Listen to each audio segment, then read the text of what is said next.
¿Qué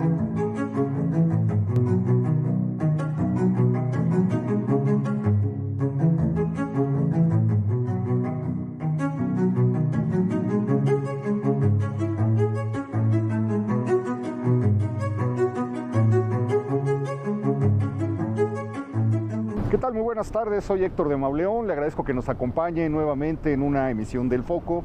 Como cada semana le doy la bienvenida a Beca Duncan. Beca, bienvenida. Hola, ¿qué tal? Bonito domingo. Y pues quiero darle la bienvenida también a la historiadora Berta Hernández, una verdadera delicia que esté con nosotros. Una verdadera delicia la colección de artículos que ha dejado en el periódico La Crónica desde hace muchísimos años. Una serie imprescindible sobre la historia y los personajes y sucesos determinados de la historia de México. Y durante muchos años esa otra delicia que es su programa de radio Historia en Vivo, donde ha desfilado pues prácticamente todo lo que ha ocurrido en la historia de México. Nos encontramos en la esquina de Guatabampo y el eje vial de Cuauhtémoc frente al Centro Médico, internándonos en este parque que es conocido como el Parque López Velarde. Así es, Héctor. Pues muchas gracias por aceptar darnos este recorrido, porque no solamente vamos a caminar por un parque, porque lo que estamos haciendo es caminar por un palimpsesto de la ciudad, un lugar que ha sido muchas cosas, que fue muchas cosas antes de llegar a ser este lugar. Hace 40 años, si uno pasaba por aquí, esto era el infierno. Era un infierno de escombros, de caravanas, de personas sacando desesperadamente piedras.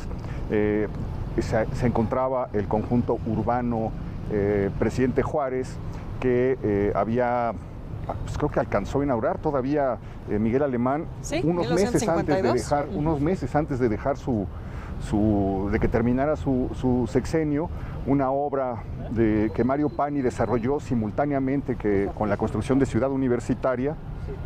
¿Estoy bien? Sí, son los mismos años.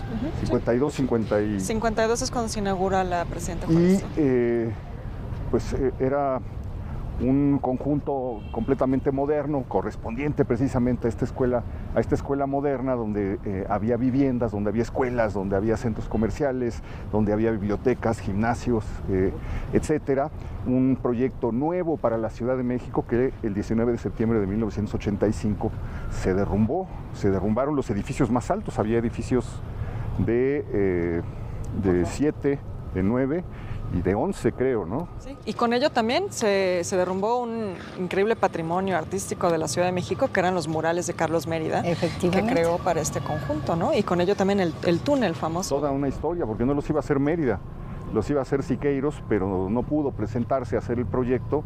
Se lo dejaron a Mérida y Mérida tenía miedo que dijeran, ¿por qué le van a dejar a un guatemalteco esta obra? Entonces no digan nada, no digan que yo lo voy a hacer.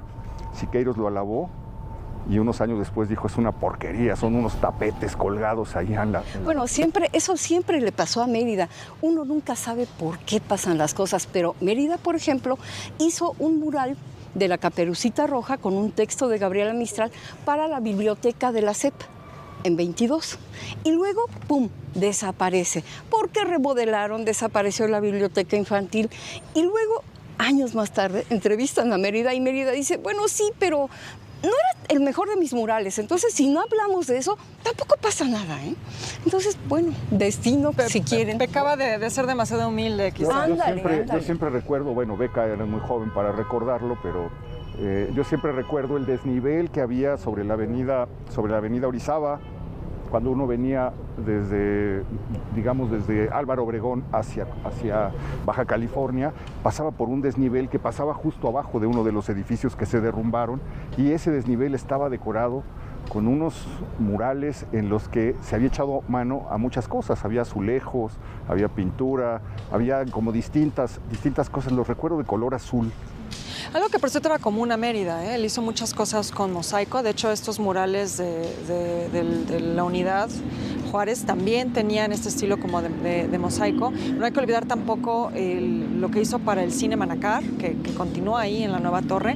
Y también experimentó con textil. La colección de la Secretaría de Relaciones Exteriores, de hecho, está en la oficina del canciller. Hay un enorme textil de Carlos Mérida. Entonces, él fue bastante experimental en sus técnicas y como que siempre echó mano de estas cosas que nos remiten a la historia del arte, no solo mexicano, sino mesoamericano, siendo él guatemalteco, ¿no? Y además, bueno, esta vocación experimentadora es muy atractiva. Si uno va al edificio Omega, allá en la entrada de las Lomas, claro, ahí está el otro, pero ese es acrílico. Sí. Muy interesante. Sí. Y también de los primeros en hacer abstracción en México, algo que se le reconoce poco, ¿no? Siempre pensamos que la abstracción llegó con la ruptura en los años 50, pero Mérida desde mucho tiempo atrás ya estaba haciendo cosas abstractas. Entonces, bueno, pues la plástica que se pierde la arquitectura. Pues a Mario Pani le fue en el terremoto, pero de la patada. Sí, bastante total. mal. Quedó muy mal parado. Pero vamos a hablar también de otros personajes como José Villagrán. Van a desfilar muchos personajes a lo largo de este recorrido, porque ahora me voy a regresar un siglo del terremoto de 1985, cuando esto era las afueras de la Ciudad de México. Teníamos atrás lo que hoy es el viaducto, era el Río de la Piedad. Ahí enfrente, en esta zona había dos cementerios: el cementerio general de la ciudad, que era el cementerio de los pobres, el cementerio de las personas sin recursos, y enfrente el Panteón Francés de la Piedad, donde estaban enterradas ahí quedaron todos los grandes personajes de la aristocracia porfirista y de finales del siglo XIX. Ahí enterraron a Carmen Romero Rubio, la esposa de Porfirio Díaz. Ahí todos los grandes nombres del porfiriato, todas las grandes familias fueron sepultadas en este lugar. Y este era un panteón popular, donde dicen, sin embargo, que era muy alegre en los días de muertos, y todo, que ponían unas borracheras que hasta el amanecer, con guitarras, música, flores, etcétera. Y mientras allá todo era sobriedad y belleza también, porque es un cementerio muy bello. Eso lo registra Altamirano. Altamirano, que inaugura el turismo mortuorio, podríamos decirlo. Pues él hace un recorrido por todos los panteones, y el único que me parece que sale bien parado en esa crónica que hace es el francés, ¿no? 1869. Sí, se da una vuelta. Sí, y el del francés dice, bueno, ahí los árboles no son lúgubres, ahí sí hay flores bonitas, ahí sí las tumbas están chulas, y de todos los demás panteones, pues básicamente le parecen una cosa de horror, incluido este. No tanto el de San Fernando. El de San Fernando, claro. Ese lo rescata. Pero Berta, qué datos hay sobre este panteón? Es una historia impresionante, Héctor Beca. ¿Por qué? Porque vamos a definirlo como lo que fue el gran fracaso urbanístico de la República restaurada, concretamente del gobierno de Benito Juárez. Y qué bueno que Beca menciona a Ignacio Manuel Altamirano, porque él tuvo mucho que ver en todo este proceso. Son los años de la República restaurada.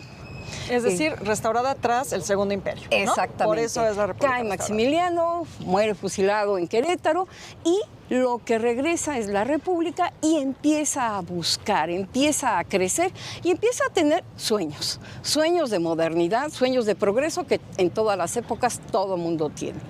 Y una de las cosas que se empieza a plantear en la prensa, en las discusiones de la época, es la necesidad de un cementerio nuevo. Y uno de los que insiste mucho en el tema es el propio Altamirano. Bueno, es que hay que decir que es un momento en el que la salubridad es una preocupación, claro, ¿no? Es decir, hay que sacar los panteones primero de las iglesias y después de la ciudad, ¿no? Claro. Bueno, eso empieza a ocurrir con la Reforma y se vuelan cualquier cantidad de cementerios. Alguna vez Héctor escribió Caminamos sobre muertos, pues hay rumbos donde es perfectamente claro. El Panteón de Campo Florido, que estaba muy cerca, donde hoy es la Colonia Doctores. Otro narrado con horror por Altamirano, por cierto, bueno, ¿no? Creo que ese era el peor. Se inundaba y salían los huesitos. Ajá, ahí, ibas ¿no? caminando y de repente encontrabas una calavera flotando en medio de charcos. Algo parecido debe haber sido esto. Estamos muy cerca del río, Esto fue una cosa horrible. ¿Por qué decías que es un fracaso? Bueno, es un fracaso por esto, porque toda esta gente que escribe en la prensa de la época empiezan a insistir en que se necesita ya el cementerio. El argumento sí tiene que ver con la salud pública, pero también con el crecimiento de la ciudad. Dicen, si la ciudad va a ser importante, vamos a volver a crecer, va a ser una ciudad que esté a la par de las grandes urbes del mundo, tiene que tener un buen cementerio. Concretamente están soñando en un cementerio que se parezca a los de París. Pero un cementerio, ¿no? ándale, un cementerio jardín. Y dicen, bueno, pues sí, porque todo el mundo sabe perfectamente qué clase de cementerios tenemos. Pobres, maltratados, saturados, como Santa Paula, Sí, claro. Inundados. El de la Bueno, qué Guerrero, bueno que ¿no? lo mencionas. Se había cerrado Santa Paula, Exacto. se había cerrado el cementerio de San Fernando, El de la Guerrero, donde está la iglesia, el de Santa ¿no? Paula. El de Los Ángeles. El de Ah, el de Los Ángeles. El de Los Ajá. Ángeles. Y Campo Florido, pues había resultado Un fiasco. un fiasco. Ujú. Entonces ya hacía falta un espacio. Definitivamente. Ahora, el problema era dónde y con qué dinero, porque para variar, el gobierno republicano de Benito Juárez no tiene un peso. Sí, bueno, pues hay que entender de dónde vienen, ¿no? Vienen de Exactamente. una invasión, una guerra interna, ¿no? La guerra de reforma. O sea, realmente no hay lana para nada, ¿no? Como quieren ser muy modernos, pues empiezan a ver, y esto también es un poco la historia de la administración pública de este país, deciden irse por el modelo de concesión. Y una empresa donde están señores de apellidos rimbombantes, dicen, le entramos y contratan el proceso que implica una concesión, eligen este terreno que pertenece a los terrenos de la Hacienda de la Condesa y dicen, aquí. ¿Por qué aquí? Bueno, historiadores que han trabajado la historia de la comunidad francesa opinan que se hace aquí el cementerio por quererle competir al Panteón francés, que ya es el que le llama la atención a la gente rica de la ciudad. O sea, es de un México. panteón republicano. Exacto, el que se quiere pero hacer. además tiene que ser un panteón civil, tiene que ser ya un panteón que responda a la ideología liberal y laica de los gobiernos. Digamos, desacralizar la muerte de alguna manera, Exacto. ¿no? O quitarle a la El poder de la iglesia. iglesia. el poder Las sobre costumbres la muerte. funerarias van a ser lo que quieran sin importarle la posición del gobierno ni las ideas. Cuando Héctor habla de que la gente venía y armaba unas pachangas fenomenales, tienen toda la razón. Todo el siglo XIX, los liberales intentaron enseñarle a la gente, hazme favor, intentaron enseñarle a la gente cómo había que morirse. Sí. Y cómo debía ser la práctica del duelo. Es más, como Ford se avienta la puntada en 1856 de promulgar un decreto, por decreto, un reglamento de cómo deben ser las prácticas funerarias. Y entonces dicen cosas como, pueden venir a hacer las ceremonias que quieran, pero no pueden traer bebida, no pueden traer comida, no se pueden quedar todo el día. O sea, ¿cuántos años han pasado desde entonces? Y asomémonos a un cementerio en el Día de Muertos. Oye, Berta, pero yo tengo una pregunta, porque el Hospital General, aquí vamos al centro médico, ¿no? Ajá. El Hospital General de la Doctores, bueno, de la colonia Doctores, es un proyecto más o menos paralelo, simultáneo a esto que estamos platicando, ¿no? También es del siglo XIX. Pues También es es así. porfiriano, más bien. Es más Exacto. porfiriano. Lo que pasa con la Doctores es que empieza a crecer poquito. De hecho, no se llama Doctores, es la colonia Hidalgo. Hidalgo, sí, claro. Y empieza a crecer de a poquito y luego va empezando a cobrar forma como una urbanización más, Es decir, es más posterior, sólida, ¿no? porque Sí, de pronto también, sí. digamos, me parecería lógico que junto a un hospital pues se planee un cementerio, ¿no? Sí, pero yo creo que cuando ya se hace esto, ya viene Esto en declive. en franca decadencia. Esto y se ya lo dan porque está Lucio, el de doctor salida. Lucio, es padrino de boda o testigo de boda de Porfirio con Carmen Romero. Con Carmen Romero. No, y Rubio, además, el doctor Liceaga, que es el que Liceaga, funda el Liceaga, Hospital perdón. General, no solo está pensando en un gran centro de salud, que es lo que va a ser la primera versión del Hospital General, sino que además poco a poco se va, la colonia empieza a evolucionar a partir del Hospital General. Y por eso se empiezan a renombrar las calles Claro, con los nombres de los con todos doctores. los amigos del doctor Liceaga, y por eso es la colonia de los doctores, ¿no? Muy bien, pero entonces se da el fracaso debido a qué. A que escogieron un suelo terrible. No nos íbamos a dar cuenta sino hasta el siglo XXI. Puede que no es cierto, hasta el siglo XX. Hasta el sismo del 85, que es con el que comenzó esto, ¿no? Mira, sí y no, porque no tenemos tan claro qué es lo que pasa. ¿Por qué? Por ejemplo, Pani. A Pani se le cae todo, no nada más lo de aquí. Entonces ya estamos hablando de problemas de suelo, ya sabemos que en el 57, lo que pasa es que tendemos a creer que en el 57 nada más es el asunto del ángel y minimizamos lo demás, pero pues aquí la hubo Roma daños, ya se cayeron muchas cosas. Aquí hubo daños importantes, entre ellos una escalera de uno de los edificios grandes y dicen, bueno, la vamos a arreglar. La arreglan también que en 85 la escalera enterita y el edificio para caerse. El edificio A y otro edificio tuvieron problemas en las escaleras. Entonces, en el 79 en el sismo del 79 quedaron tocados con daños estructurales que ese no se sismo creemos que solo se cayó la Ibero. Y no se atendieron. También hubo cosas, muchas otras, pero no solo eso. Hubo llamadas de atención, daños chiquitos, daños grandes, cuarteaduras, o sea, las lecciones que debimos haber aprendido para que en 85 el daño fuera menor. Y eso no pasó. Por eso en 85 es tan tremendo. Y tiene que ver eso, con este suelo. Resulta que este terreno está en los mapas virreinales como ciénegas. ¿Cuándo volvió a hablarse de eso?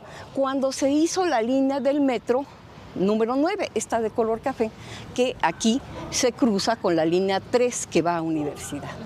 Resulta que cuando están haciendo el pasaje del transbordo entre la línea 3 y la línea 9, se encuentran un puñado de entierros, más o menos hacia la esquina de Huatabampo y Cuauhtémoc.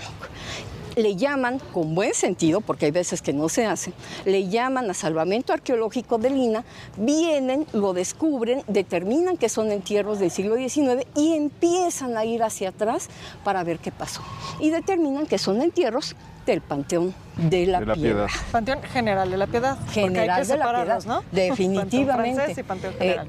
Y bueno, los encuentran, lo ubican y se van a los mapas virreinales. Y ahí es donde se dan cuenta de que todos los mapas virreinales lo señalan como una zona de ciénegas. Bueno, y está el río muy cerca, ya lo comentaba. Sí, claro. Y además quería comentar otra cosa. Estamos en la prolongación del Paseo de Bucareli, que conectaba con el pueblo de La Piedad y con el santuario de la Piedad, que estaba donde luego estuvo la 8ª delegación, que tiraron hace una década, un poco más de una década, para levantar ahí una cosa horrible. Pero es impresionante porque... Es Obrero Mundial y Cuauhtémoc, ¿no? Obrero Mundial y Cuauhtémoc. En 500 años solamente hubo 2 edificios, el convento y el templo de la Piedad, de Nuestra Señora de la Piedad, donde dice Rivera Cambas que había una representación de la Virgen con el niño muerto que conmovía tanto a la gente que los veía, que se volvió un lugar casi de peregrinación, de culto de la gente de la Ciudad de México que venía hacia este lugar. Luego hicieron la 8ª, lo tiraron, hicieron la 8ª, que parecía una construcción muy moderna en ese tiempo, y finalmente decidieron tirarla. Pero el Paseo de Bucareli se logra prolongar en medio de un lugar donde había tíbolis, arboledas, etcétera, atraídos por las aguas del río. Pero ya que estamos hablando del Panteón General de la Piedad, que estamos caminando, probablemente también sobre muertos, los muertos de 100 años antes de los muertos del 85, hay que recordar que por este lugar, Berta, me gustaría que nos platicaras un poco. Este lugar era uno de los lugares de paseo preferidos de Ramón López Velarde, que era un vecino de la colonia Roma, que vivía en lo que hoy es Álvaro Obregón, antes se llamaba Avenida Jalisco, y decía que le gustaba venir a caminar entre los muertos porque se sentía vivo. Es que este terreno se convierte en algo tan raro. Tiene una vida corta como cementerio, precisamente por eso, por el tipo de suelo. Algunas crónicas de sepelios aquí hablan de que empiezas a cavar y cuando no llevas más que 1 metro de profundidad empieza a resumar el agua, de un modo terrible. Y precisamente en el septiembre de 1873 hay un oficio muy peculiar en el archivo de la Ciudad de México del encargado de conservar la salubridad del panteón o de vigilar que esté adecuado. Y ese oficio dice, señores del ayuntamiento, o le hacen un drenaje a este lugar o no responden. Es decir, lo que habían hecho era bardear el lugar y pues esperarse a que llegaran literalmente los clientes, ¿no? Así que el deterioro va siendo intenso y progresivo. Este papel que les digo es de 1873. En diciembre de ese año se suicida Manuel Acuña, el alumno querido de Altamirano, y no lo traen a enterrar aquí, porque ya les quedó bien claro que no hay manera, que cualquier persona que esté enterrada aquí pues va a sufrir el deterioro, en fin, un montón de cosas. Se lo llevan a uno peor, que es Campo Florido, ¿no? Se lo llevan a Campo Florido, que no está mejor.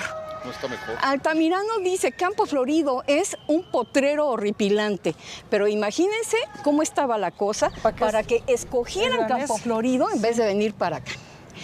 En fin, el deterioro prosigue, quedan muy pocos documentos, pero lo suficientes para darnos cuenta de que el deterioro es enorme y pasa una cosa rarísima para nosotros. Resulta que el cementerio se clausura. 1881, por ahí. Exacto, y además con un arreglo bien interesante. Como se dan cuenta de que esto es un fracaso, siguen buscando el lugar adecuado para el cementerio de la ciudad.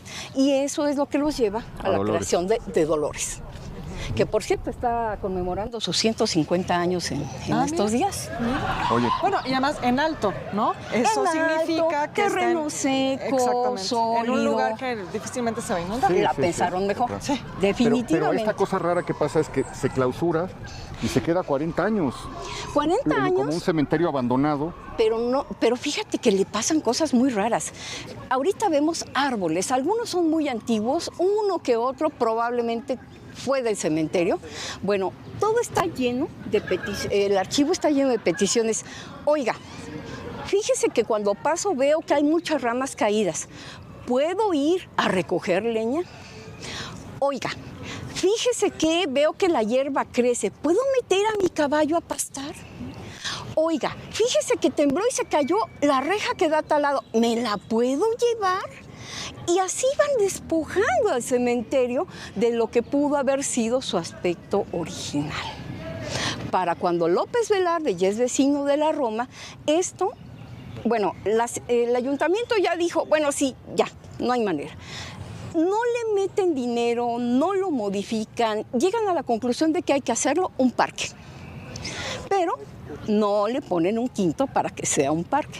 Por eso cuando López Velarde viene, pues se viene tranquilamente a caminar entre las tumbas abandonadas, no hay nadie que le diga nada, no hay nadie que le pregunte, oiga, ¿y usted a dónde? Nada. Bueno, nada. hay algo del espíritu decadentista, ¿no? De lo que representó López Velarde y su época en esa acción de venirse a un panteón ya en ruina. Un poco como ¿no? la melancolía de los decimonónicos. Sí, ¿no? Todavía la trae arrastrando. Vamos a hacer una pequeñísima pausa para seguir contando la historia de este sitio por el que estamos caminando. No se vayan.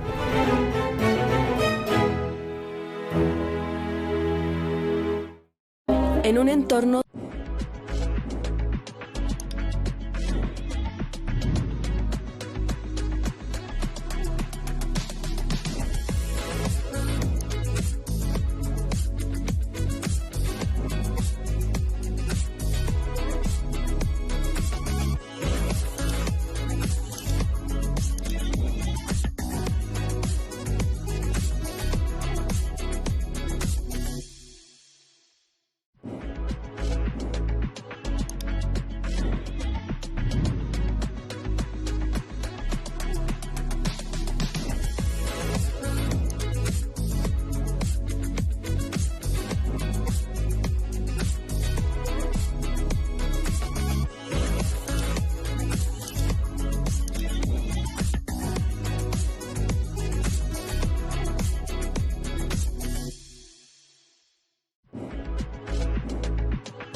Pues seguimos caminando por la Roma Sur, en el Parque López Velarde. Platicábamos que fue durante muchos años, en el siglo XIX, el cementerio general de la Piedad.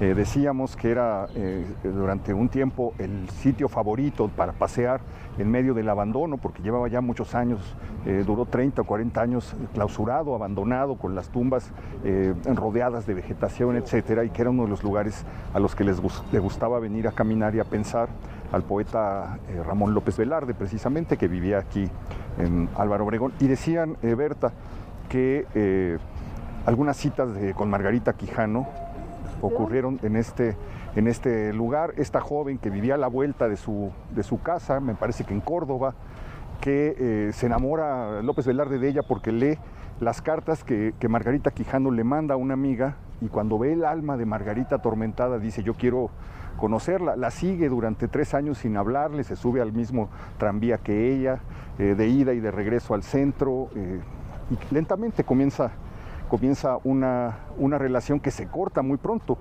Ella era 10 años mayor, se mantuvo en secreto, y esa historia es fabulosa, ¿no? Porque creo que el chismoso fue Manuel Carballo, pero ya hasta los años 60 que se refirió a ese noviazgo, y comenzaron a investigar y vieron que la segunda musa después de Fuensanta de López Velarde había sido Margarita Quijano, y que ahí está dedicado el poema de la dama de los guantes negros. Dicen que muchas veces, no muchas, pero se solían encontrar en este lugar, porque su relación básicamente fue telefónica. Se conocieron por carta, pero él le hablaba todas las noches, ya que los padres de ella estaban dormidos, y se quedaban hablando durante horas, hasta que se termina la relación. Y Margarita, cuando le preguntan, ya entrados en sus años 80, murió ella de 91 años, le preguntan y dice: eso solo Dios, el poeta y yo lo sabemos, lo vamos a saber. Pero bueno, pues entra el siglo XX con su baño de sangre, estalla la revolución. La revolución, los sonorenses resultan triunfantes, llega Obregón al poder y llama como su secretario de Educación a una figura extraordinaria, que es José Vasconcelos. Y Vasconcelos tenía un ojo para echarle mano a los terrenos federales. Impresionante. O sea, ¿podría dedicarse a la inmobiliaria? Casi. Es que Vasconcelos, cuando empiezas a ver, hay que ver con cierta muy bien en estos distancia. tiempos, La verdad que sí, ¿eh? Estaría ya vestido de guinda. No, sería feliz. Bueno, aquí hay cosas bien interesantes con él. Vasconcelos trae, en 1921, cuando es nombrado secretario de Educación Pública, de un ministerio literalmente recién creado, trae, como dicen los norteños, muchos fierros en la lumbre. Porque en su cabeza, el cuate ya tiene perfectamente armado el proyecto que quiere hacer. Tiene una ventaja administrativa. Álvaro Obregón le da la rectoría de la Universidad Nacional.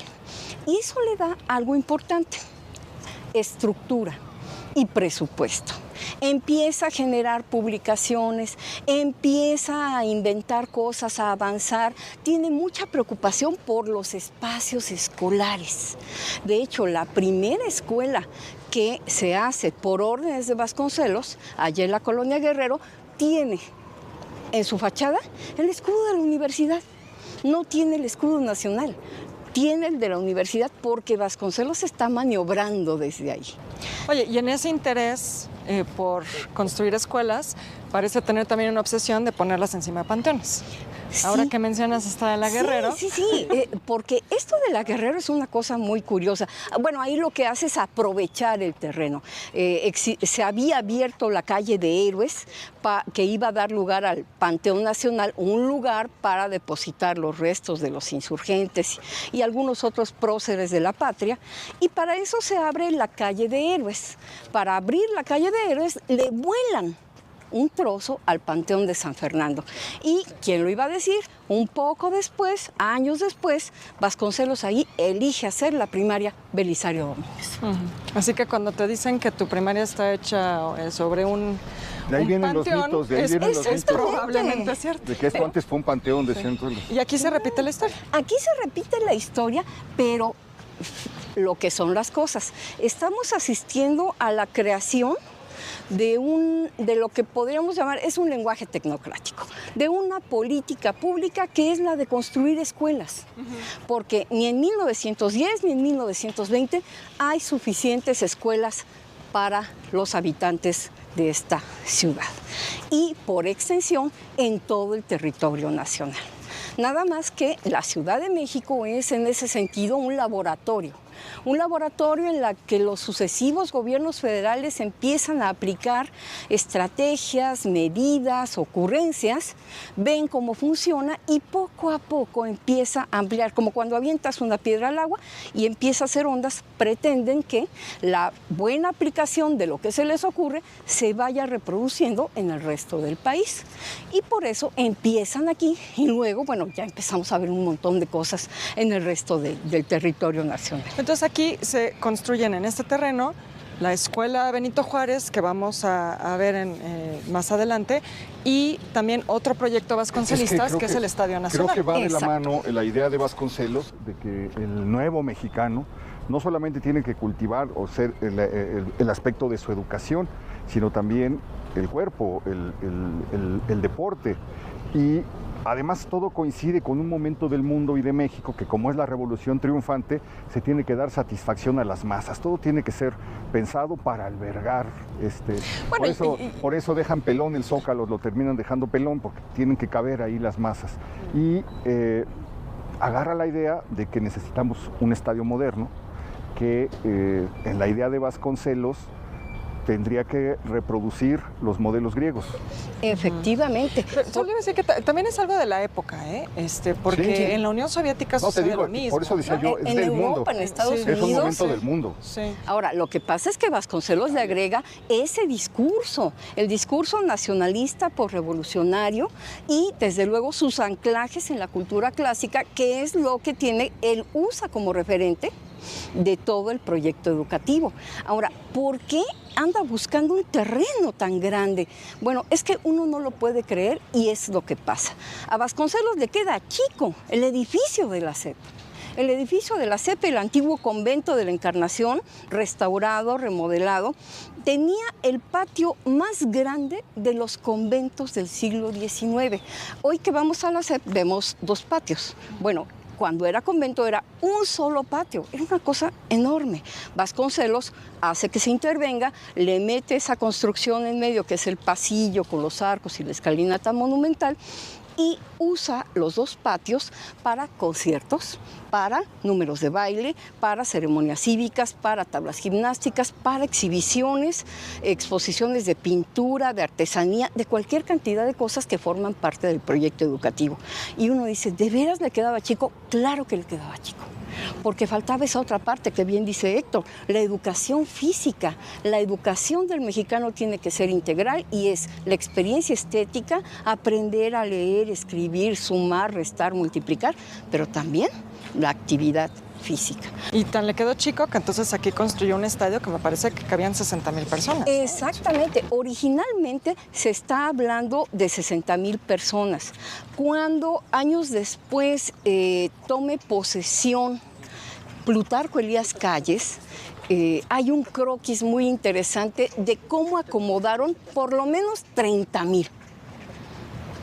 Hay quien dice que lo que se hizo fue como achicarlo un poco, ¿no? ¿Qué quería Vasconcelos con 60,000 personas ahí metidas? Y el estadio te plantea un montón de problemas logísticos en los que no estamos tan acostumbrados a pensar. Esto verdaderamente eran las orillas de la ciudad hace 100 años. Sí. Bueno, pero pues ya estaba la colonia Roma, ¿no? Sí. Despegaba, sí. Empezaba, sí. Sí, Tenía pero es 10 una años. colonia joven, Sí. cómo se comunica, cómo trasladas masivamente a la gente. Es una época muy interesante porque la principal vía de comunicación son los trenecitos que van originalmente al Panteón Francés. Y poco a poco se empiezan a montar líneas de comunicación para llegar hasta Pues acá. estamos hablando de 1922, me parece. 22, 23, 24. En 24 es cuando se inaugura el estadio y en el momento en que se inaugura el estadio, Vasconcelos, que ya trae otras cosas en la cabeza, renuncia. Su y se campaña política. principalmente. Exactamente, quiere ser gobernador y está soñando con 8 kilos de cosas. Es más, la nota de la inauguración del estadio dice, después de inaugurar el estadio, el secretario Vasconcelos se fue con el presidente Obregón al centro escolar Benito Juárez y luego abandonó la secretaría. O sea, dijo, yo hasta aquí, conmigo ya no cuentan y nos vemos. Y se va a perseguir su destino. Sí, se quiso ser gobernador de Oaxaca y ya después La campaña presidencial supimos. y todo, sí. El estadio. El estadio es muy interesante porque se hace un concurso para ver cómo lo van a hacer. Entonces convocan a todos los arquitectos de la ciudad para que presenten sus proyectos y cuentan que un chavito de 22 años Exactamente. es el que pesca lo que quiere precisamente José Vasconcelos, este estadio que dicen que lo quería hacer de piedra para que fuera como los templos griegos, Sí, que sí. durara para siempre, etcétera, más que era un dineral, y se tuvo que conformar con hacerlo con el material de moda en esos años que estaba entrando con una fuerza tremenda, que era el cemento Portland. Y este joven, José Villagrán, gana el proyecto, su proyecto es el ganador, pero dicen que también se le cayeron unas escaleras que no se podían resolver. La gran historia de este lugar donde estamos caminando es eso, que la humedad constante, más tarde o más temprano, acaba por hacerse presente. Vasconcelos no se preocupó por lo que había aquí antes y por qué el cementerio... No le importó. Vasconcelos cuenta un poco en sus memorias que pues él necesita el terreno. Y dice, a ver, pedí el catálogo de los bienes federales y veo que hay un terreno de un cementerio. Y dijo, puede ser. Y luego se entera de que hay alguien, a quien no menciona por su nombre, que anda pensando en hacer algún tipo de negocio inmobiliario con este terreno. Y dice, pero yo me adelanté y lo pedí para la secretaría. Era Vito Alessio. Eso dice Vasconcelos. Ahora, en el Archivo General de la Nación sí está el oficio donde la secretaría solicita para sus fines el terreno y se lo conceden. Como le habían concedido lo que después fue, hoy es el Museo de las Constituciones, en alguna época fue la Hemeroteca Nacional, toda esta, y en algún momento fue el cuartel que estaba en la calle del Carmen, que sirve para rescatar Palacio Nacional las primeras horas del 9 de febrero de 1913. Ese inmueble era propiedad de la Defensa. Igual él dijo, lo quiero. Y Obregón dijo, bueno, está bien, se lo damos. Y pone a Roberto Montenegro a pintar el mural que todos conocemos, el árbol de la villa. Otra cosa interesante es que aquí toma posesión Pascual. Cuando... Calles primero. Calles. No, pero fíjate, cuando resulta presidente electo por segunda ocasión Obregón, el banquete se da aquí. Se ponen 1000 mesas con chivos y todo, con barbacoas y no sé qué, y se trae a toda la gente, y de hecho lo viene a buscar aquí León Toral. Sí. Cuando lo anda cazando, que todavía no sabe bien dónde va a ser, dónde lo va a saltar, sabe que va a estar aquí y trata de acercarse y no logra entrar porque creo que están revisando y él viene armado. Están revisando a la gente y no logra entrar y todo se le va. Pero cuando toma posesión Pascual Ortiz Rubio, acá lo viene a buscar el estudiante Flores. Sí, sí. Hay una porque lo viene contra la gente porque también lo anda buscando para matarlo. Y desde luego todavía se pueden encontrar allí en YouTube, me parece maravilloso, el discurso de la toma de posesión de Lázaro Cárdenas, que se ve cómo está el estadio, alcanzas a ver la disposición del estadio, ves el estrado, un Cárdenas muy joven, de 32, 33 años, dando un discurso con una fuerza tremenda, y es impresionante porque ahí se veía todo el orden del mundo por revolucionario, cómo están los militares. Y lleno hasta los topes el estadio, que es impresionante. El acarreo que ha de haber Además, hay que decir rápidamente de estos videos de Cárdenas, algo que creo que es poco conocido es que en esos videos, en ese primer pues propaganda cinematográfica que se hace con Cárdenas, se estrena Gabriel Figueroa en el cine. Él trabaja en la campaña de Cárdenas. Entonces, bueno, es muy interesante. Se van montando las generaciones. Sí, ahí hay algo interesante que decir de la historia del cine y esas imágenes del Estadio Nacional. Una nueva pausa y continuamos nuestro recorrido. No se vayan.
Pues parece ser ya lo único que queda en memoria del antiguo Estadio Nacional, que fue demolido en 1949.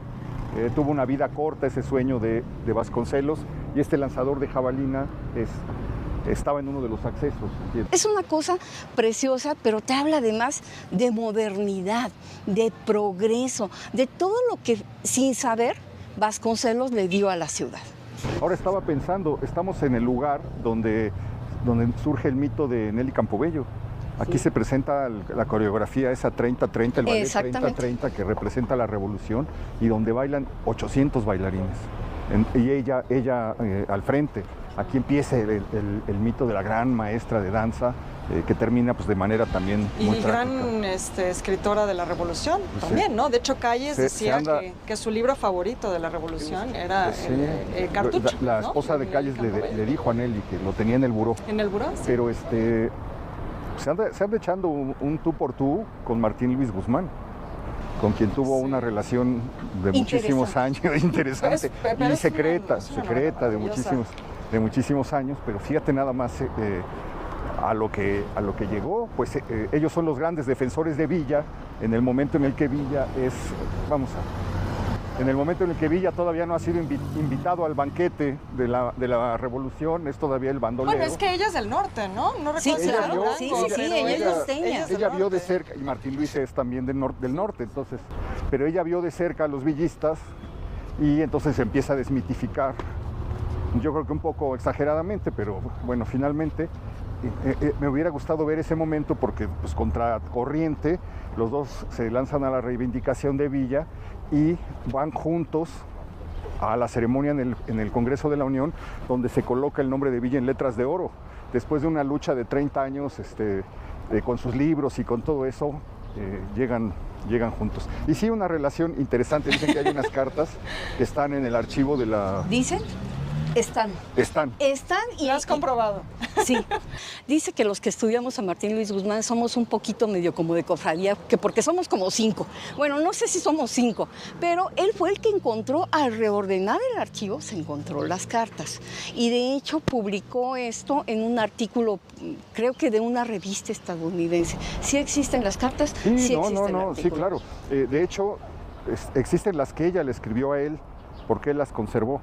Pero las que él le escribió no se tienen porque todo lo de Nelly fue saqueado, porque todo se perdió. Pero bueno, vamos a... Sí, no hemos mencionado bueno, claro, Esto desde es luego, la vamos, Esto es importante. Esta es la huella de lo que era el multifamiliar presidente Juárez hace 40 años.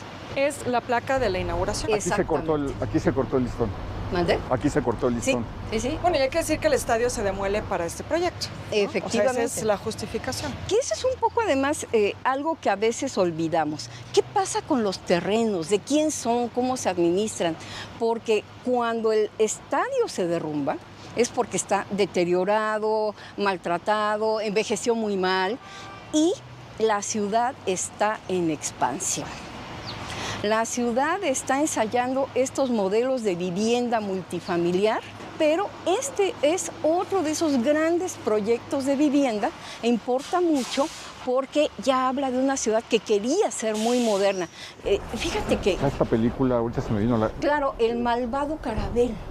¿Y con quién andan nuestras hijas? Ándale, que se también. Filma aquí. ¿Y la de Pina Pellicer? No, la de Pina Pellicer no. Pero sí hay una que se filma, uno puede ver cómo era. Es con Manolo Fábregas, que es un vendedor de cosas que no le van nada bien, anda tocando puertas, etcétera. Una película en la que uno puede ver exactamente la atmósfera, el ambiente, ese aire de nuevo, de moderno, de limpio que llegó a existir alguna vez en la ciudad. Nada más voy a decir rápido, Berta, antes de alejarnos de los terrenos del estadio, cuéntanos rápidamente esta maravillosa historia de México mágico, de cuando decidieron que Quetzalcóatl iba a sustituir a Santa Claus y ese acto pues se llevó a cabo aquí en el Estadio Nacional. Es que mira, de veras, ese dicho popular de uno nunca sabe para quién trabaja, se aplica perfecto aquí. Porque el estadio da para mucho, desde luego para los ceremoniales de toma de posesión de varios presidentes. Es el primer lugar donde verdaderamente estás haciendo uso de la radio como un recurso de progreso y de comunicación masiva. Y después, como la SEP sigue siendo la propietaria del terreno, se utiliza para poner en práctica actividades educativas.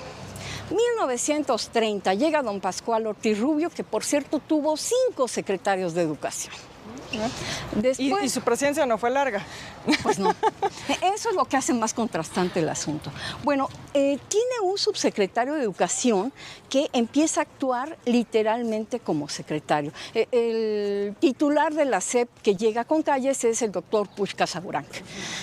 Protagoniza una serie de cosas raras. Por ejemplo, él ayuda a difundir el chisme de que se robaron los huesos de Morelos. Y hasta lo publican en ediciones de la SEP. Pero, bueno, se supone que él asume el cargo como para una transición y cuando deja el cargo, empieza a operar como secretario don Carlos Trejo Lerdo de Tejada. un señor maderista de la primera hora, con grandes ideas revolucionarias y muy partidario de esta educación racionalista, donde no haya superstición ni creencias en cosas mágicas, que es algo que los intelectuales desde el siglo XIX están pidiendo. Y él es el que un día da una entrevista banquetera y dice, pues acabo de hablar con el presidente y le acabo de plantear la necesidad de reforzar la educación de nuestros niños. Y la gran ocurrencia es esa, sustituir a Santa Claus, que es un invento porfiriano, nada menos que y yanqui, nada menos que por Quetzalcóatl, para que los niños miren, busquen en sus raíces. Las vueltas que da el tiempo, ¿verdad? Las cosas más absurdas las volvemos a ver con una naturalidad. Perdón, solamente un homenaje Claro. al viejo cine estadio, Claro. que se llamaba Estadio precisamente. ¿Cuántas matinés vio mucha gente Sí, ahí, ¿no? sí.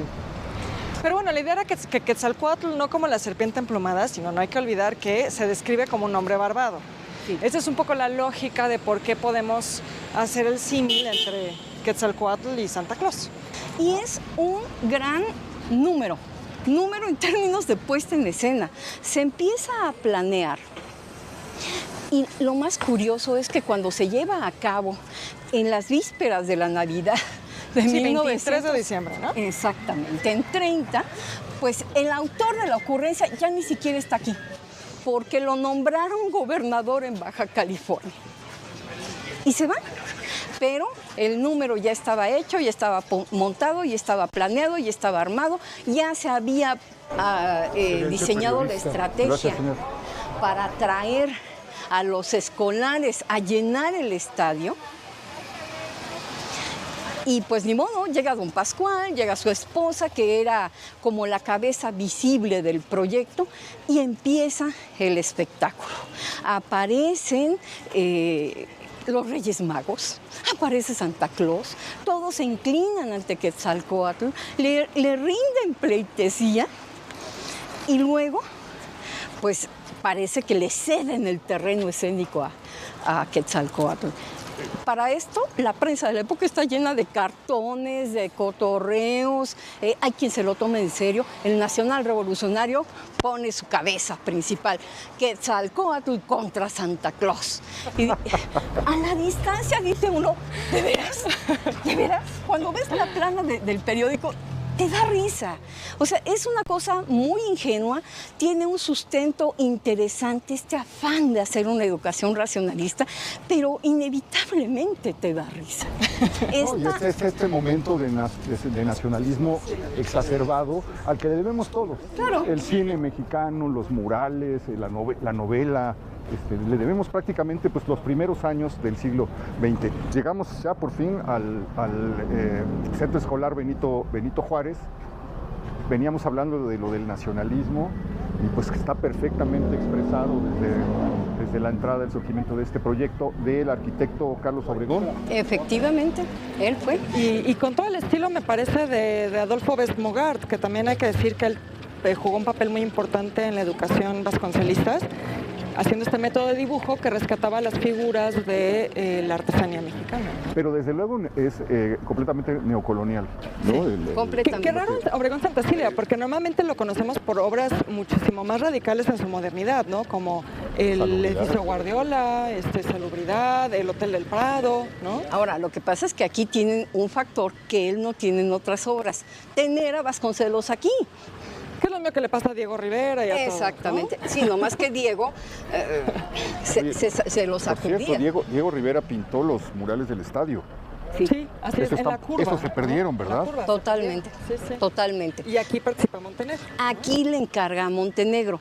Cuando Vasconcelos se va, Montenegro está trabajando entre la oficina, el mural del Hispanoamericano allá en el centro. Él continúa la obra aunque se termine la gestión de Vasconcelos, aunque se acabe el gobierno de Obregón, y por eso la biblioteca se inaugura hasta 1927 con Plutarco Elías Calles.